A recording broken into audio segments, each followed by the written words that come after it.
Great morning everyone and welcome to another EDJ Open House Tour. Today guys, nandito tayo ngayon sa Barangay Muson, Taytay, Rizal. Ito pong 3-story with basement na mayroong 4 bedrooms at 2-car carport is situated po ito inside Monteverde Real Executive Village, Barangay Muson, Taytay, Rizal.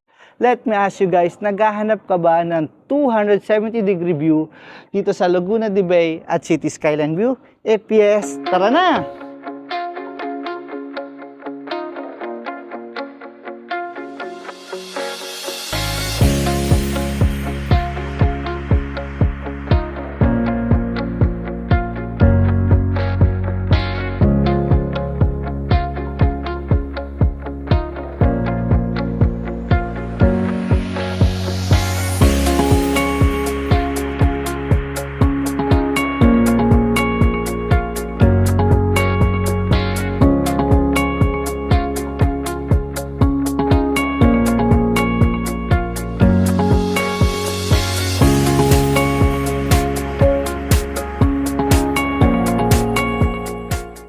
Mga ka-EDJ, start tayo ng open house tour natin dito sa harap ng house and lot. Kung mapapansin nyo po, ito yung pedestrian gate na doon sa side na to, yung ating 2 folded huge gate papunta sa inyong 2-car carport. Tapos dito naman sa side na to, kung mapapansin niyo, meron tayong outdoor modern light feature dito. Tapos ito, meron tayo ditong greenery na sa side na to. Bali, yung nilagay po dito is artificial grass, pero pwede mo po itong gawing garden, itong harap ng property ninyo. At itong 3-story house and lot na merong basement, tapos napakaganda ng view dun sa roof deck. Ngayon guys, samahan nyo ako, iikutin natin ang bawat sulok nito. Let's go! Ngayon, pagpasok mo dito sa pedestrian gate, ito yung porch and huge door. Solid mahogany po ito. Tapos dito sa side na to, ang ganda ng open space. At dito naman, kaliwang bahagi ko na dyan, 2-car carport. Pero unahin po muna nating tingnan itong side na to. Yan guys, kung mapapansin nyo, naka-green artificial grass na po ito. Depende po sa inyo kung ila-landscape nyo itong side na to. At kung plantito at plantita ka, napakaganda nitong area na to. At bukod dyan guys, dito pa lang sa side na to, ang ganda na ng view. Yan. Mountain view at greenery na yung side na yan. At napakaganda ng circulation ng hangin. May mga outdoor lighting feature. At baba ako dito, meron ka ditong steps papunta dito sa side na to. Yan guys. Dito sa area na to, pwede mo rin po itong gawing garden. At dito, makikita mo yung backyard ng property mo. Yan. Mamaya titingnan po natin yan. Maglagay ka lang dito ng grills. Yan. Napakaganda na nitong area na to. Yan guys, balik ako doon sa porch and huge door. At alam nyo ba na itong property, matatagpuan nyo po ito dito sa Monteverde Real Executive Village, Barangay Muson, Taytay, Rizal. Yan guys, ito yung porch and huge door. At dito na tayo ngayon sa 2-car carport ninyo. Naka-half covered parking po yan. At dito sa side na to, ito yung huge 2-panel gate po ninyo. At naka-rustic tiles po ito, 60 by 60. At dyan, mayroon ka ng faucet para po pwede kang mag-car wash dun sa area na yan. Tapos ito yung steps na steel papunta po dun sa basement. Yan guys, nakita na natin yung exterior dito. At ngayon, samahan nyo naman po ako. Pasukin natin yung loob ng house and lot. Guys, ito yung handle niya, naka-black mat. Tapos ito po yung huge hardwood mahogany. Yan, welcome po dito sa loob ng property. At dito, sa area na to, ito po yung inyong magiging living area. At dito, meron ka ng fixed window saka window dito sa area na to. At dito naman, guys, dito pa lang sa side na to, ito yung huge fixed window. Kita mo na yung mountain dito sa yung Laguna de Bay. At dito naman, ito yung staircase going up to 2nd floor at 3rd level. Pero bago natin akyatin yon, dito muna tayo. Dito, meron kang upper cabinet. Meron kang L-type po ng kitchen mo dito. Tapos dito naman, ito yung hagdanan papunta po sa inyong basement. Mamaya titignan natin yan. Ngayon, siyempre dito sa ground level, hindi mawawala ng guest room or elderly room dito. Dito guys, yan. Hindi siya ganun kalakihan, hindi siya ganun kaliitan, saktong-sakto yung size nito. Itong bed. At ang ganda rin ng view dito. Ang ganda naman ng puno na to. Ano ba yung puno na yan na mayroong parang red and orange na bulaklak niya o dahon. Tapos ito naman, ito po yung toilet and bathroom dito. Yan, meron kang shower dito. Ganda ng taas ng shower. No? Tapos yung toilet, ito yung sink. Malakas naman po yung tubig dito. Meron ka na rin dito ang huge mirror. Yan, dito muna tayo sa ground floor. Ito muna yung iikutin natin. O yung basement po. Ito muna ikutin natin. Alam niyo bang natutuwa ako at talagang namamangha ako dito sa beam nitong I-beam na to. Mas lalong nagpapaganda nitong house and lot. Akala ko nilagay na design lang o nilagay talagang design saka pampatibay po nitong hagdanan. Tapos habang pababa ka, kahit patay ilaw mo maliwanag pa rin kasi may mga owning window siya dito saka fixed window. Pagbaba mo guys, ito, may L-type kitchen ka dito. Tapos ito yung sink at ito yung mga cabinet niya. Yan. Yan po. Maganda, saka malinis po yung ilalim. Dito mo matatagpuan itong 2-panel ng electrical panel nitong 3-story house and lot with basement. Tapos under the staircase nitong I-beam, yan, may open space ka dito. Depende sa'yo kung paano mo i-design ito. Tapos ang maganda dito, naka-open riser siya. Kaya maganda yung flow ng hangin. Tapos dito sa side na to, ito naman po yung maid's room. Maganda yung maid's room niya, no? Ganda yung size ng maid's room. Saka yung ventilation niya, maganda rin. Bukod dyan, ito yung toilet and bathroom. Yan, ganda naman ng shower niya. Saka yung toilet. Tapos yung sink. Ngayon, labas tayo dito. Ito na yung backyard ng property na ito. Yan, may mga gravels ka dyan. Meron kang mga outdoor feature na modern light. Tapos, ito guys, na dito ako kanina. Dito sa artificial grass natin na pwede kang mag-garden dyan sa ibabaw na yan. May faucet din naman po dito. Tapos mataas yung fence. At maganda yung circulation ng hangin. Dito naman sa side na to yung pupuntahan ko. Ito yung hagdanan. Papunta po doon sa garage ninyo, sa garahe. At dito, mula dito sa under the staircase po ninyo, yan, meron ka pang space dito. Parang maganda rin dito, maglagay ka dito ng table, no? Kasi malamig. Tapos, yan, maaliwalas dito sa area na to. Or pwede mo rin gawing extension mo para sa garden. Galing. Maganda pala pag ginagamit I-beam, no? Oo. Saka ang ganda ng layout nitong basement nila.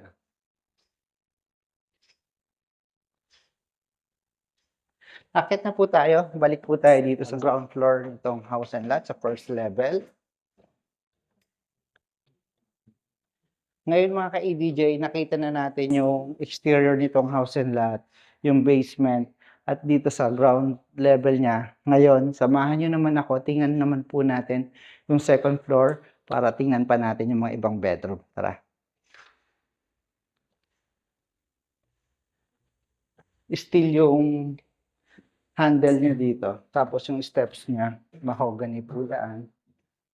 Guys, ito yung second level na dito yung master bedroom at ito yung isang bedroom dito. Ito muna yung unang. Wow! Pagpasok mo dyan, ang lakas ng hangin. Tapos, imagine mo, ganda ng view. Kita mo yung Laguna saka BGC dun sa area na yon. Tapos yung sa baba mo, mapuno. Ang lakas ng hangin, no? Kahit hindi ka na mag-aircon dito. Ito pa lang yung bukas, hindi pa kasama yung kabila. Ang ganda ng view dito. Ang gaganda ng bahay. No? Ang laki pala ng bahay dito, no, pag nandito ka sa area na to. Saka mga modern house and lot. Maganda yung view. Saka mga modern house and lot na yung mga nakatayo dito. Saka yung mga ibang kino-construct na mga house and lot. Yan guys, bukod dyan, siyempre may 3 panel ka dito ng cabinet. Yan. Meron tayong modular cabinet dito. Floor to ceiling. Tapos ito yung toilet and bathroom.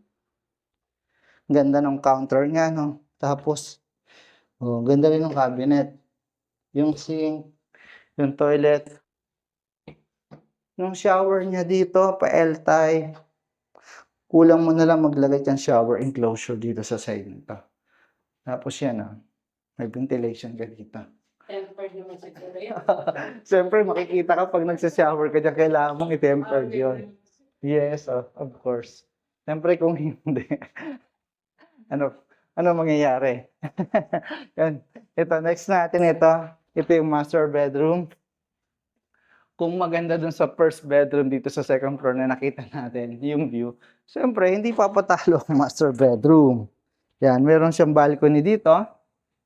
Tapos yan, ang ganda. Diba?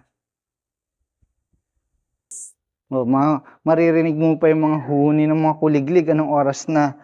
10:40 in the morning na, pero naririnig mo pa rin yung mga kuliglig dito sa kayong mga huni ng ibon. At siyempre may kasama ding manok.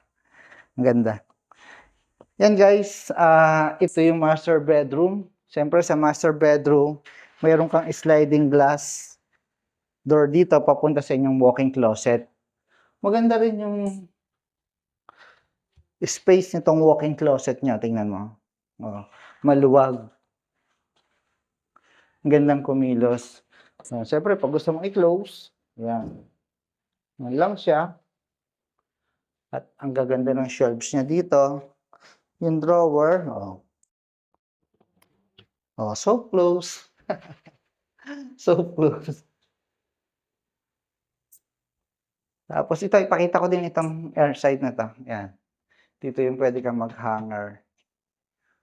Tapos yung mga shelves niya dyan. May drawer siya dito. Yan. Tapos dito naman, bago ko tingnan yung toilet, dito muna ako sa balcony. Ito, may balcony tayo dito. Para makita mo yung harap ng property. At kahit dito guys, dito naman kita naman yung mountainside dito. Dun sa area na yan. Tapos yung frontage ng property na to, kita mo yung frontage niya. 15 meters po yan, more or less. Kaya ang haba niya o ang lawak niya. Kaya ang ganda ng frontage nitong house and lot. Ito yung toilet and bathroom. Yan, ang ganda ng sink niya. Tapos, para makita nyo kung gaano kalakas yung tubig dito. Ano? Ito yung sink. Ayan. Tapos, cabinet. Yung toilet. Tapos, ito yung shower. Ito, kulang mo na lang dito yung shower heater. Ganda yung combination ng tiles niya. Ganda sa mata. Lalo sa personal. Nakita na natin to, ano. Yan guys, ito na yung second level. Ito na yung third, papunta po sa isang bedroom doon. At mayroong napakaganda nga special doon na talagang mapapawaw kayo kung gusto nyo mag-stay doon ng morning, afternoon, or evening na makikita yung napakagandang view. Yan guys, pero bago tayo pumunta doon, specs of this home. Ang lot area po nito, more or less 165 square meter at ang floor area po nito, 260 square meter. Ito po is 3-story house and lot na mayroong roof deck. Tapos mayroon siyang 2-car carport. May 4 bedrooms. Bawat bedrooms po meron siyang sariling toilet and bathroom. Tapos, sa ground floor or dun sa basement, meron po siyang maid's room doon. Saka service area. Kitchen. Kitchen na din, no? Kitchen. Oh, yun yung malaki ang kitchen na yun, no? Tama. Yan, guys. Tapos, ang ganda ng view nito, ha? At ang aliwalas. Ang ganda ng location nitong property na to. Yan. Ito yung steps niya, yung open riser natin. At may mga awning window at fixed window. Ang hangin kahit dito, ano? Basta bukas yung awning window mo, pumapasok talaga yung hangin. Yan guys, welcome dito sa third level ng house and lot. Dito, may receiving area ka. Yan. Anong tawag mo dito? Dito sa area na to. Family area. Family area na. Tapos kita mo dito yung ganda ng balcony. Pero bago natin puntahan yung balcony, dito muna tayo. Ito yung bedroom dito. Mas gusto ko dito sa area na to, parang yung buong third level, sakop mo. Parang may privacy ka kung gusto mo. No? Ito yung bedroom. Oh, ang ganda ng view. Kitang-kita mo. Dito kasi, yung napapansin ko dito, yung view parang mga nasa 270 degree yung lawak na makikita. 270 degree view yung lawak na makikita mo dito. Dito ka, pakita ko naman dito yung side na to. Ito yung cabinet mo, yung 3 panel. Tapos ito yung toilet. Parehas lang siya nung layout dun sa isang bedroom, no? Dun sa second level. PL din siya. Ayan. Identical siya. Yung toilet na ito. Pati yung bedroom. Pati yung bedroom, no? Ang ganda. Ngayon guys, pagkalabas mo dito sa bedroom, ito yung family area mo. Yan. Tapos, siyempre, meron kang napakagandang deck. Dito, pag nadito ka, kita mo yung ramdam mo yung hangin. At kita mo yung Laguna de Bay, yung BGC. Siyempre, city skyline yan. Tapos yung mountain dito sa area na to. Tapos ito mountain din sa side na yan. Yan guys, kung naghahanap ka ng ganito kagandang klase ng house and lot, matatagpuan mo po ito sa Monteverde Real Executive Village dito po sa Taytay Rizal na merong napakagandang view na 270 degree view ang makikita mo dito at napakaganda ng hangin. Kahit dito pala sa side na to, tingnan mo ang ganda. Dito ang ganda ng view, mas maganda dito. Tapos napakaganda sa personal. May mga outdoor lighting feature ka na dito. Tapos napakaganda ng design ng house and lot. Ang design po nito is Australian, modern Australian design. 3-story with basement po ito. Yan guys, sa mga interested po dito sa property na to, pwede nyo po akong tawagan sa number na lalabas ito sa screen. And please don't forget to like, subscribe, and hit the bell button for notification para lagi kayong updated sa mga pinipicture kong property dito po sa Rizal area and Metro Manila. Let EDJ guide you. Thank you and God bless. Bye-bye po.